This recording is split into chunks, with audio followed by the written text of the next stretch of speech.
Salut à tous, c'est Okuto, j'espère que vous allez bien, bienvenue pour une nouvelle vidéo, ou plutôt, comme vous pouvez le voir actuellement à l'écran, une toute première vidéo sur le dernier Idle RPG sur l'univers des Chevaliers du Zodiaque, à savoir Saint Seiya, la légende de la justice.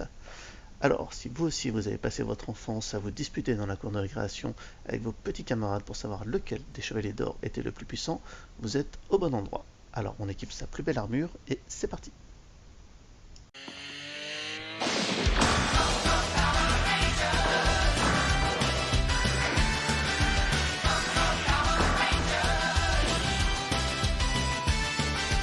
Alors, Saint Seiya Legend of Justice. Je vais pas vous faire une vidéo de présentation du jeu parce que d'autres bien plus compétents que moi l'ont déjà fait, donc je vous encourage à aller voir leurs vidéos.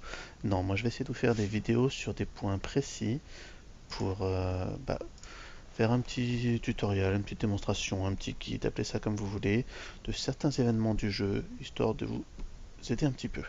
Alors, pour le premier, je vais m'occuper du boss de guilde, ou plutôt du premier boss de guilde, qui va être en l'occurrence Kiki.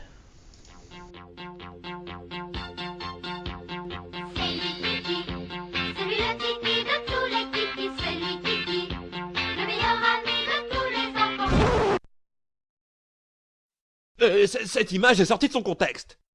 Alors Kiki, justement, dans un premier temps, on va regarder son kit, ses compétences, pour savoir de quoi lui est capable, pour voir comment on va pouvoir nous le contrer. Alors sa première compétence, on le voit, c'est la télékinésie. Il va faire des dégâts sur toutes les cibles, c'est-à-dire qu'il va cibler personne en particulier, il va faire une AOE qui va toucher tout le monde. Ça, c'est son premier sort. Son deuxième, on va voir qu'il va attaquer deux cibles de manière totalement aléatoire, donc il va faire des dégâts random. Et son troisième sort, on voit qu'à chaque fois qu'il va prendre des dégâts, il va augmenter lui-même sa propre attaque. Donc plus on va le taper, plus lui va nous taper fort en retour. Donc si on analyse ces trois compétences, on peut déjà en déduire que il va taper en AOE, il va cibler personne en particulier parce que ses attaques vont être random, et que plus on va le taper, plus lui va nous taper fort. Ce qui veut dire que au niveau de la composition des chevaliers dont on va avoir besoin pour l'affronter, un tank ne nous servira à rien. On n'a pas besoin de tank vu qu'il ne va pas cibler quelqu'un en particulier. Par contre, on sait qu'on va devoir lui faire mal vu qu'il va falloir quand même lui faire beaucoup de dégâts. Plus on va lui faire de dégâts, plus on aura une grosse récompense. Donc il va nous falloir de très gros DPS. Il va falloir aussi des buffers, c'est-à-dire des chevaliers qui vont permettre à nos DPS de taper encore plus fort. Et on a vu que Kiki, plus on va le taper, plus il va nous taper. Et en plus, il va taper tout le monde. Donc il va nous falloir des supports. Support healer, afin de garder nos DPS en vie et donc de faire des gros dégâts. Ah, ce sera pas si simple.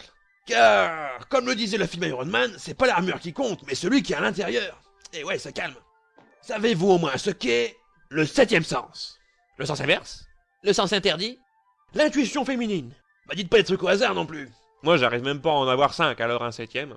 Allez, du coup on va aller faire un petit tour au niveau des chevaliers pour voir lesquels on va pouvoir utiliser pour ce poste de guild.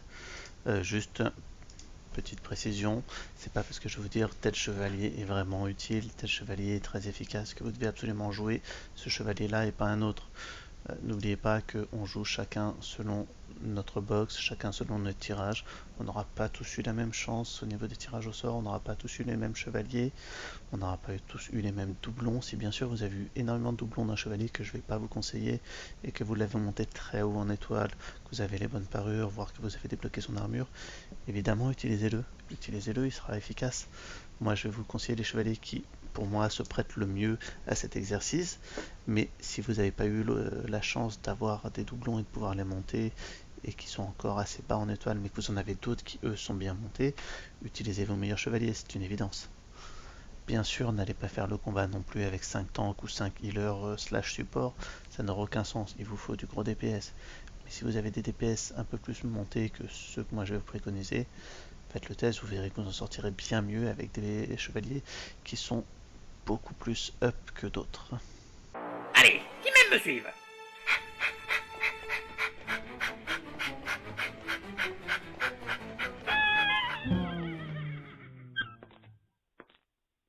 C'est pas drôle et vous le savez. Alors, au niveau des chevaliers DPS, évidemment, saga maléfique, si vous avez eu la chance de le drop, si vous avez la chance d'avoir des doublons pour le monter, il est indispensable, vous pouvez l'utiliser dans tous les modes de jeu, il fera le café, il va taper extrêmement fort, il va vous permettre de vous buff et de debuff aux ennemis. Utilisez-le si vous l'avez monté. Si vous l'avez juste flat 5 étoiles, vous l'avez eu qu'une fois, vous aurez mieux à utiliser pour le boss de guilde. Et notamment, vous allez avoir un autre chevalier d'or, qui sera un chevalier iconique, qui est celui-ci. Tu es Tristan des Beehive? Eh oui, c'est bien moi. Je suis... Quoi?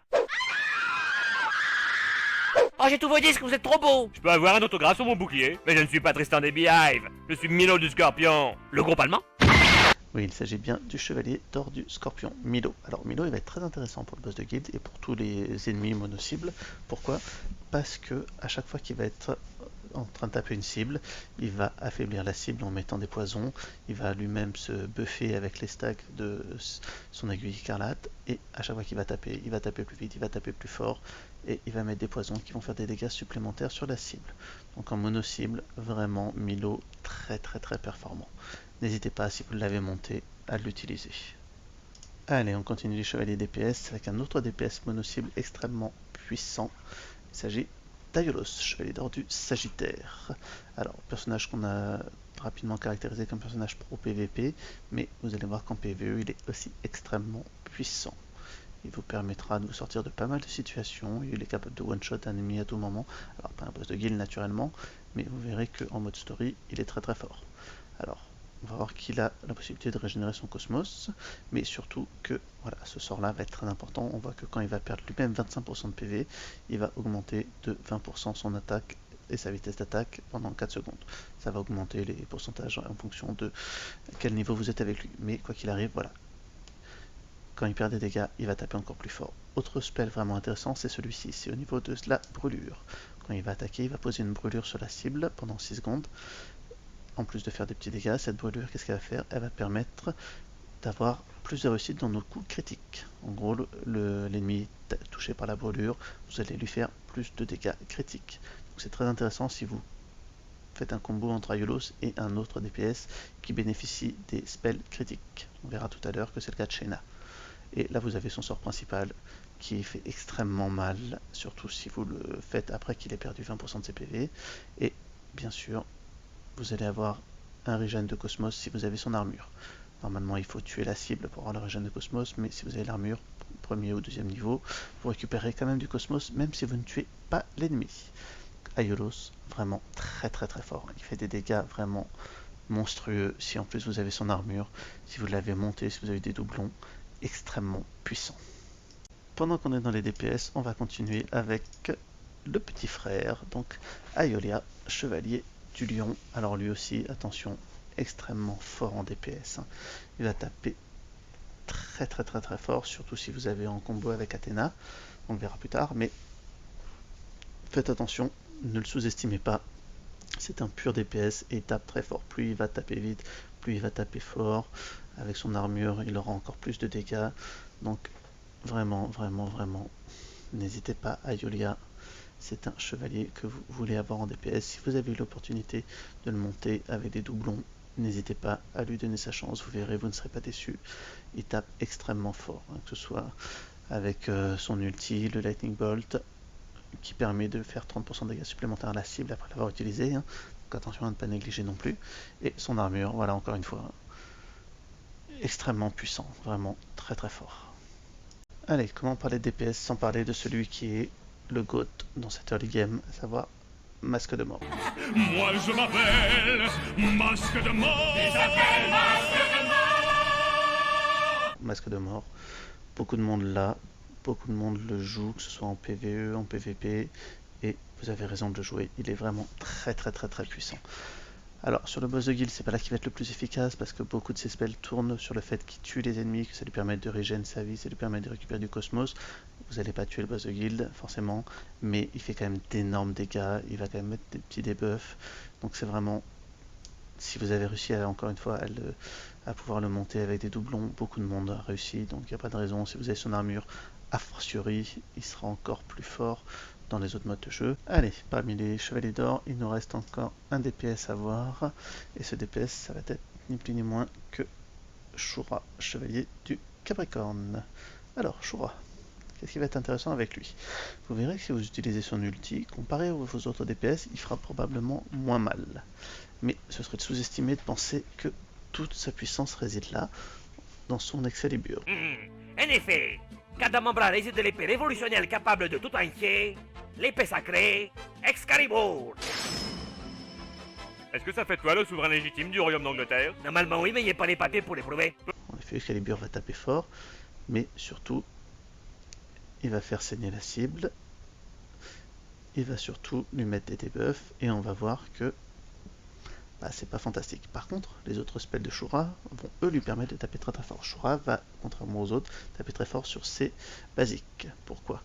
Parce qu'on voit qu'il va pouvoir éviter la défense de la cible, donc lui faire encore plus mal. On va voir qu'il va pouvoir se buffer lui-même. En tapant, il va se permettre de taper plus fort et de récupérer à la fois du cosmos et des PV. Qu'à chaque fois qu'il va mettre une couche de volonté d'Excalibur, il va augmenter son attaque, sa vitesse d'attaque, donc il se buff lui-même, il récupère du cosmos, il récupère de la vie, et surtout il évite la défense de la cible. Donc à chaque attaque, il y a 30% de chance d'ignorer la défense.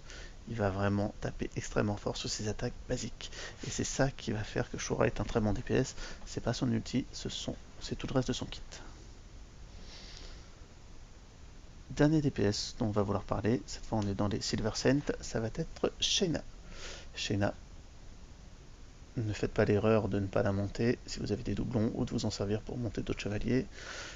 Sur le boss de guild, sur les boss mono-cibles, elle va être extrêmement intéressante. Pourquoi? Parce que tout son kit va tourner autour des critiques.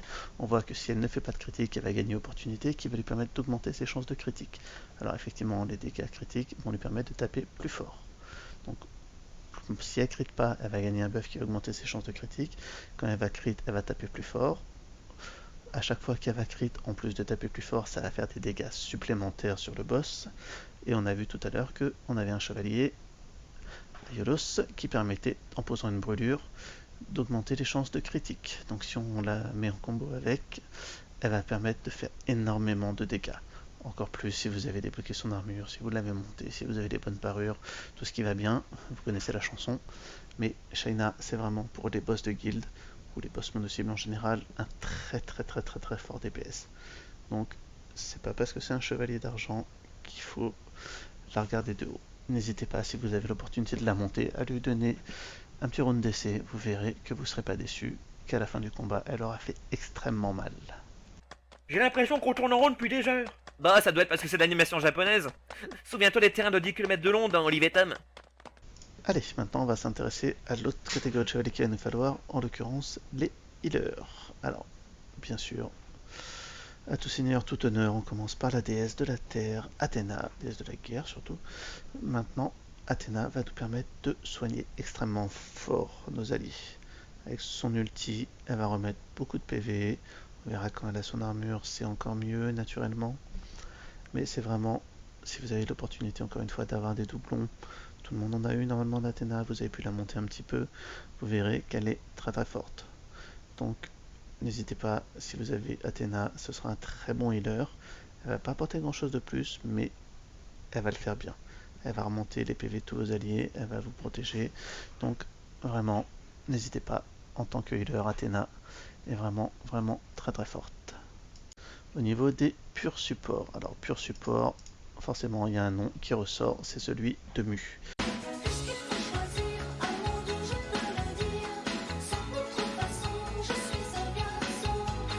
Mu, qui malgré son nom monosyllabique et son physique androgyne, est bel et bien un homme, mais surtout probablement le GOAT au niveau des supports.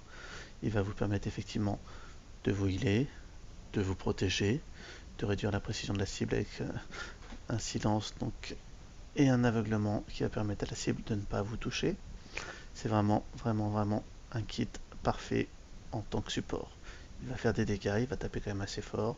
Avec son Crystal Wall, il va vous empêcher de prendre des dégâts, réduire de 25% des dégâts pendant 4 secondes. Ça augmente bien sûr quand vous avez plus de niveau, que vous avez son armure. Ça va en plus vous remettre des PV. Voilà, l'aveuglement pendant 4 secondes qui fait que la cible ne vous touchera pas ou moins. Il fait quand même des gros dégâts, son ulti, il va vous remettre des PV. Le Crystal Wall avec l'armure va également vous remettre des PV. Voilà, vous le voyez là. C'est vraiment très fort. Un Mu en termes de support, c'est le GOAT. sans mauvais jeu de mots avec le chevalier du bélier. Mais vraiment, Mu, montez-le, utilisez-le dans tous les modes de jeu. C'est vraiment très très très très très fort comme chevalier. Un des meilleurs supports à l'heure actuelle. Pour concurrencer Mu au niveau des supports, support slash healer, il n'y en a pas énormément, mais il y a Misty. Misty, encore une fois, physique androgyne, mais bel et bien un homme, qui tient largement la dragée haute à Mu en termes de support. Misty va mettre des boucliers, Misty va faire du heal, Misty va stun des ennemis, ce ne sera pas le cas sur le boss de guild, mais dans tous les autres modes de jeu, oui. Misty est vraiment un kit de support parfait. Sans aucun problème, si vous avez des doublons, si vous avez pu monter Misty, c'est un chevalier d'argent, c'est plus facile à monter qu'un chevalier d'or. Vous avez pu le monter au haut niveau, c'est pas mon cas malheureusement, j'ai eu très peu de doublons de Misty, mais profitez-en, hein, son kit est vraiment parfait. Sachez tout de même que son kit est scalé par rapport à son attaque, c'est-à-dire que plus son attaque va être fort, plus ses boucliers vont être puissants, plus son heal va être performant. Donc faites attention, Misty bas level, ça va pas être foufou. Par contre Misty, une fois bien monté en niveau, et avec les bonnes parures qui vont bien, ses stats vont être fantastiques.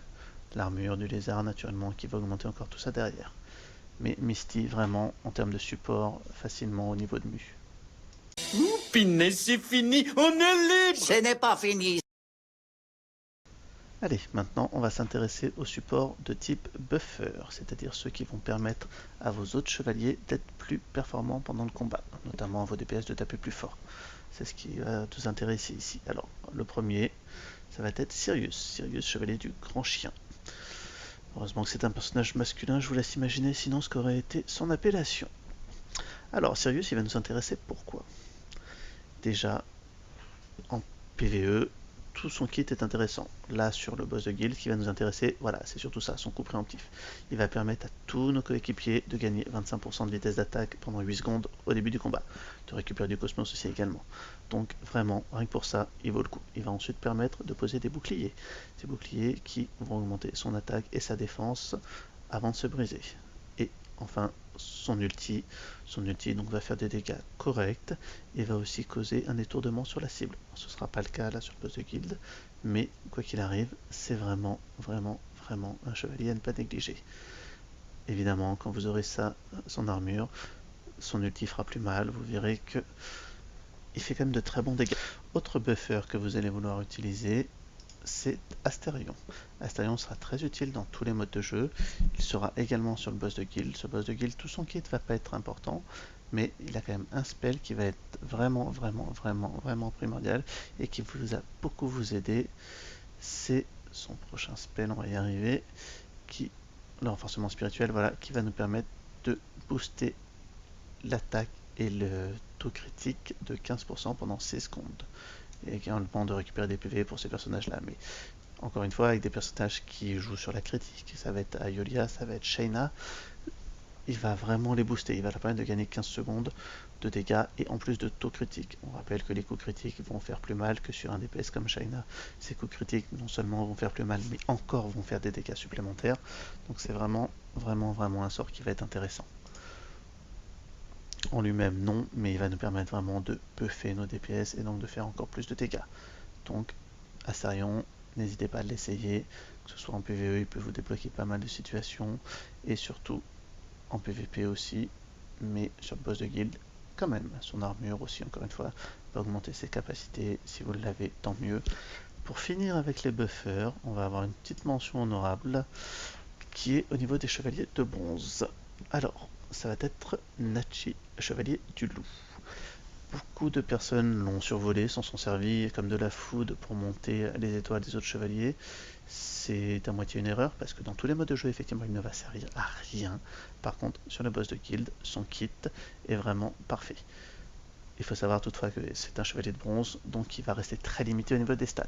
Mais son kit, on va voir que quand il va faire des dégâts, il va healer les copains. On va voir qu'il va aussi leur poser un bouclier, donc ça fait un peu de support. Mais c'est pas ça qui va nous intéresser. Ce qui va nous intéresser, c'est son ulti, le Dead Howling. On voit que à chaque fois qu'on va l'utiliser, tous nos coéquipiers vont gagner 25% d'attaque pendant 5 secondes, tout en récupérant un peu de cosmos. Et ça monte à 35% en montant les niveaux. Donc partons sur un 25% d'attaque pendant 5 secondes. Ça veut dire que vous utilisez l'ulti de Nachi, et derrière, vous déchaînez les enfers avec vos autres DPS. Vraiment, il va booster vos dégâts extrêmement fortement. Mais sur le boss de guild, sur tous les autres modes de jeu, Nachi, trop limité par ses stats, chevalier de bronze, vous n'allez pas pouvoir le up très haut, donc ce sera un poids mort dans votre équipe. Mais sur le boss de guild, il peut valoir le coup. Il est assez facile à monter vu que c'est un chevalier de bronze. Si vous ne l'avez pas encore, utilisez tous ces doublons pour feed vos autres chevaliers. Essayez de le monter, tentez le coup, vous verrez, vous ne serez pas déçus. Je vous le garantis, 25% d'attaque pendant 5 secondes sur les attaques, les ultis de tous vos autres chevaliers DPS, c'est extrêmement fort. Alors, oui, petit rappel, ne jouez pas en automatique s'il vous plaît. Je sais que c'est un idle RPG, que c'est très facile de tout laisser en automatique, et que pour la plupart des choses, ça fera le café, mais il y a quand même des moments où l'automatique va être limité, et typiquement, si vous jouez avec Athéna, vous jouez en automatique, en automatique, les ultis partent dès que la barre de cosmos est remplie. Et souvent en automatique, ça va vous faire quoi? Ça va vous faire qu'Athéna va lancer son ulti, alors que tous vos chevaliers sont full life. Tous les chevaliers sont full life, le heal d'Athéna est perdu. 2 secondes après, vous prenez une AOE du boss et vous vous retrouvez à 40% avec tous vos chevaliers. Vous n'avez plus l'ulti d'Athéna pour vous soigner, c'est dommage. Si vous avez été en manuel, vous gardez l'ulti sous le coude, vous avez le cosmos d'Athéna qui est rempli. Dès que vous prenez l'AOE, vos chevaliers ont pris des dégâts. Là, vous envoyez l'ulti d'Athéna et vous soignez vos copains. Et c'est le même principe avec Nachi ou avec vos autres buffers. Vous utilisez d'abord l'ulti de Nachi. Putain, je vais y arriver. Vous utilisez d'abord l'ulti de Nachi. Ça va augmenter le dégât de tous vos autres chevaliers. Et ensuite, vous envoyez leur ulti. Bien sûr, si vous jouez en automatique, ça ne se passera pas souvent dans cet ordre-là. Donc c'est dommage. Vous perdez tout le bénéfice d'utiliser des buffers si vous jouez en automatique. Donc jouez en manuel par pitié. C'est compliqué, mais c'est compliqué. Vous croyez pas qu'on a autre chose à foutre? Et voilà, on a fait le tour des chevaliers que moi je vous préconise pour le moment. J'insiste sur le moi je vous préconise et pour le moment. Pourquoi? Parce que tout le monde n'aura pas eu la même box, tout le monde n'aura pas eu les mêmes doublons, tout le monde n'aura pas eu la même chance au tirage, donc on ne pourra pas tous jouer les chevaliers dont je vous ai parlé.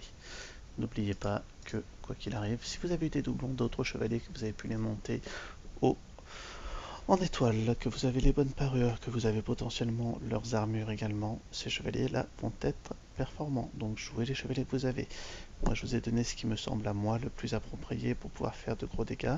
Mais à partir du moment où vous avez compris que ce qu'il va vous falloir pour aller affronter Kiki, c'est de très gros DPS, des buffers et des healers, et que vous pouvez oublier vos tanks, tout devrait bien se passer. N'hésitez pas à utiliser les cartes que vous avez eues en main. Vous avez des bons chevaliers dont j'ai pas parlé, c'est pas grave, essayez-les, vous verrez, ce sera toujours mieux que des chevaliers que je vous propose moi mais que vous n'avez pas pu monter. Donc, faites avec ce que vous avez, n'oubliez pas, le plus important ce n'est pas l'armure, c'est celui qui la porte. Et voilà, je pense qu'on a fait le tour. Maintenant vous devriez savoir tout ce qu'il faut pour vous occuper de votre Kiki correctement. Vous êtes dégueulasse. Vous auriez été déçus si je n'avais pas fait une blague de ce genre. Bon, tout ça pour dire que je vais continuer à faire quelques vidéos sur cette série Légion de Justice. Je vais essayer de faire des vidéos plus courtes que ce que j'ai l'habitude de faire sur les autres jeux. J'ai l'impression que c'est pas gagné vu que celle-là commence à être déjà assez longue. Bref, c'était au couteau pour une première vidéo sur Senseiya Légion de Justice. J'espère que ça vous a plu et je vous dis à bientôt pour un nouveau tuto. Salut à tous.